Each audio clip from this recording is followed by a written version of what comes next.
नमस्कार दोस्तों, मैं कनिका सिंह। कैसे हैं आप सब? ये बताने के लिए हमेशा की तरह कमेंट बॉक्स में जय छठी मैया ज़रूर लिखें। तो चलिए दोस्तों, आज इस वीडियो में हम जानेंगे छठ पूजा।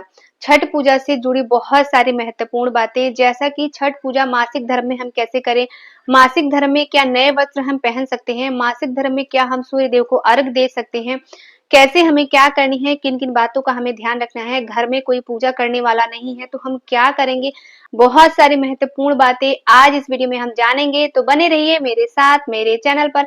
अगर आप सभी के लिए वीडियो हेल्पफुल होता है तो प्लीज एक लाइक जरूर कर दें। इसके साथ ही मेरे चैनल को सब्सक्राइब करके बेल आइकन को प्रेस कर दें ताकि मेरी आने वाली वीडियो की सभी नए नोटिफिकेशन आप सभी के पास सबसे पहले पहुंचे। तो चलिए हम वीडियो को शुरू करते हैं। देखिए दोस्तों, छठ महापर्व 4 दिनों का ये व्रत होता है और बहुत ही कठिन ये व्रत होता है। ठीक है, जैसे कि मैं पहले भी बता चुकी हूँ आप सभी को।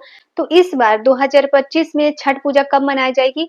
25 अक्टूबर से प्रारंभ होगी, 28 अक्टूबर पर ये समाप्त होगी। ठीक है, 25 अक्टूबर दिन शनिवार को हम नहाए खाए करेंगे। 26 अक्टूबर दिन रविवार को हम छोटकी छठ यानी कि खरना का व्रत रखेंगे। 27 अक्टूबर दिन सोमवार को हम संध्या का अर्घ देंगे और 28 अक्टूबर दिन मंगलवार को सुबह का अर्घ देके हम व्रत का पारण करेंगे। ठीक है, तो कुल 4 दिनों का ये व्रत होता है। तो चलिए हम जान लेते हैं कि मासिक धर्म में हमें कैसे क्या करना है, किन किन बातों का ध्यान रखना है। तो देखिए, सबसे पहले तो मैं आपको बता दूं कि ये जो है वो मासिक धर्म में कुछ घरों के नियम अलग है, कुछ घरों के नियम अलग है।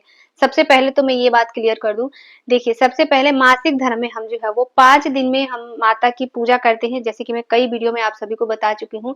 तो छठ पूजा जो है वो 5 दिन में हम कर सकते हैं, लेकिन सूर्य देव को हमें अर्घ नहीं देनी चाहिए। ठीक है ना, 5 दिन में हम सूर्य देव को अर्घ नहीं देते हैं। घर में अगर कोई बच्चा है, ठीक है, कोई भी है हमारा या हस्बैंड है तो हम उनसे दिलवा देते हैं, लेकिन हम अर्घ नहीं देते हैं। लेकिन एक कुछ घरों में अगर कोई नहीं है, कोई करने वाला है ही नहीं, कुछ घरों में जो है वो मासिक धर्म में भी छठ पूजा कर लेते हैं, अर्घ दे देते हैं। ठीक है, लेकिन नहीं करनी चाहिए। अगर कोई है हेल्प करने वाला, देवरानी जेठानी है, सास है, ननद है, कोई भी है घर में, तो सूप हमें जो है वो अर्घ जो है वो हमें नहीं देनी चाहिए, इससे हमें बचना चाहिए। बाकी का व्रत हम रख सकते हैं, बाकी सब कुछ जो है वो हम कर सकते हैं, अर्घ हमें नहीं देनी है। ठीक है, 5 दिन से पहले। ठीक है ना, ये हो गई पहली चीज। दूसरी चीज क्या है कि अगर 2 दिन 3 दिन है तो छठ पूजा में हम व्रत रख सकते हैं। ठीक है, बाकी की किसी भी सामग्री को हमें ना ही छूना चाहिए, ना ही पूजा पाठ की किसी भी ठेकुआ वगैरह जैसे बनता है वो सभी सामान हमें छूनी चाहिए, ना बनानी चाहिए, ना खरना का प्रसाद हम बना सकते हैं। ठीक है, घर में कोई है तो हम उनसे करवा लेंगे, नहीं तो आस पड़ोस में कोई है तो उनको बुलवा कर भी हम करवा सकते हैं। ठीक है, खुद से हमें नहीं करनी है जब तक 3 दिन ना हो जाए। ठीक है ना, तो 3 दिन तक हमें बच बचा के रहना है, बाकी 3 दिन के बाद हम पूजा पाठ कर सकते हैं। ठीक है, क्योंकि ये इतना बड़ा व्रत है और इसे छोड़ा नहीं जाता है, तो बाकी का हम सब कार्य कर सकते हैं, लेकिन अर्घ हमें नहीं देना है। ठीक है, तो देखिए मैंने दोनों ही तरीका आप सभी को बता दिया। तो अगर आप लोग जो है वो अपने घर का नियम भी देख लीजिएगा, क्योंकि कुछ कुछ घरों में मासिक धर्म में भी ये व्रत करते हैं। ठीक है, कई घरों के नियम अलग होते हैं, कई घरों के नियम अलग होते हैं, तो आप लोग जो है वो देख लीजिएगा। इसके बाद दूसरी चीज क्या है कि मासिक धर्म में नए वस्त्र हम पहने या नहीं।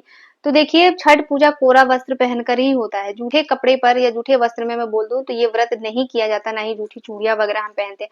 सब कुछ इसमें नया चाहिए होता है, तो वस्त्र वगैरह हम सब कुछ पहन सकते हैं। पूजा अगर कर रहे हैं तो कोरा वस्त्र पहनकर ही हमें छठ पूजा करनी है। ठीक है, इसके बाद नहाए खाए से ये हमारा व्रत प्रारंभ होता है। नहाए खाए के दिन अच्छे से हमें नहा धो लेना है, अच्छे से बालों में शैम्पू वगैरह करके स्नान ध्यान हम कर लेंगे। ठीक है, इसके बाद पूरे नाक से हम जो है वो सिंदूर लगाते हैं, पैरों में महावर लगाते हैं, साफ स्वच्छ वस्त्र पहनते हैं। नहाए खाए के दिन भी जूठा वस्त्र वगैरह हम इस दिन नहीं पहनते। इसके बाद जो है वो घी में बना हुआ भोजन हम करते हैं। ठीक है, तेल का प्रयोग नहीं होता है। साफ चूल्हे पर, चूल्हा भी इसमें साफ होना चाहिए, बर्तन भी इसमें साफ होना चाहिए। नॉनवेज वाले बर्तन में ना हम बनाते हैं, ना हम खाते हैं, ना नॉनवेज वाले गैस चूल्हा पर हम जो है वो भोजन बनाते हैं। ठीक है, नहीं है तो पहले ही आप लोग जो है वो इंतजाम कर लीजिएगा अगर छठ पूजा करने जा रही है तो, क्योंकि इस व्रत में ना माना जाता है कि कोई माफी नहीं होती है। ठीक है, और फल भी हमें जो है वो साथ साथ ही देखने को मिल जाता है, ऐसी मान्यता है। तो थोड़ा बच बचा के सावधानी के साथ हमें ये व्रत करनी है। ठीक है, व्रत रखना कठिन नहीं होता, व्रत के नियमों का पालन करना कठिन होता है। ठीक है, तो आप लोग जो है वो इन सब चीजों का ध्यान रखिएगा, कोई गलती हमसे ना हो। ठीक है, नॉनवेज वाले बर्तन, नॉनवेज वाले गैस चूल्हे से बहुत दूर रहिएगा। ठीक है, इसमें कुछ ऐसा नहीं है कि हम अच्छे से धो ले, गंगा जल छिड़क ले और बना ले, नहीं। गाँव वगैरह में तो यूपी साइड, बिहार साइड, गाँव वगैरह में तो छठ पूजा के लिए पहले ही एक चूल्हा बनाया जाता है अलग से, ठीक है? उसी पर हम जो है वो उसी चूल्हे पर खरना का प्रसाद बनाते हैं नियम से पूरा, और फिर खाते हैं, फिर ठेकुआ वगैरह छाना जाता है। लेकिन टाउन में हम रहते हैं, आजकल के टाइम पे कहाँ चूल्हा मिलेगा हमें, चाहे कहाँ आम की लकड़ी मिलेगी, भोजन भी आम की लकड़ी से बनता है। लेकिन हम टाउन में अगर रहते हैं तो कहाँ मिलता है, गाँव वगैरह में तो मिल जाएगा। तो क्या कर सकते हैं, तो एक चूल्हा वाला भी आता है बर्तन, जो गैस चूल्हा, एक चूल्हा वाला भी आता है, वो हम ले सकते हैं, या इंडक्शन वगैरह ले सकते हैं, वो सभी बर्तन जो है वो कोई ना कोई जुगाड़ हमें कर लेनी है, ठीक है? बाकी का मासिक धर्म में हम जो है वो पूरा श्रृंगार साज सब कुछ कर सकते हैं, पूजा कर रहे हैं तो साज श्रृंगार हमें करनी है।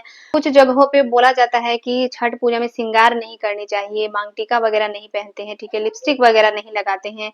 तो देखिए ये अपने-अपने घरों का नियम होता है, हम ऐसा नहीं करते। मैं खुद छठ पूजा करती हूँ, तो हमारे यहाँ पे ऐसा नहीं होता है, ना हमारी मायके साइड में ऐसा होता है, ना यहाँ पे होता है। तो मैं ऐसा नहीं करती हूँ, मैं जो है वो सब कुछ करती हूँ, मांग टीका वगैरह सब कुछ हम पहनते हैं, लेकिन कुछ-कुछ घरों में नहीं होता है, तो आप लोग देख लीजिएगा, ठीक है? घर का नियम हम बदल भी नहीं सकते हैं, ज जो है जैसा है वैसा हमें करना है, ठीक है ना? आई बात समझ में?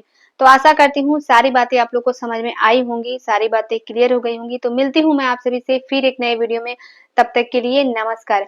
वीडियो को लाइक, चैनल को सब्सक्राइब ज़रूर कर दीजिएगा। नमस्कार।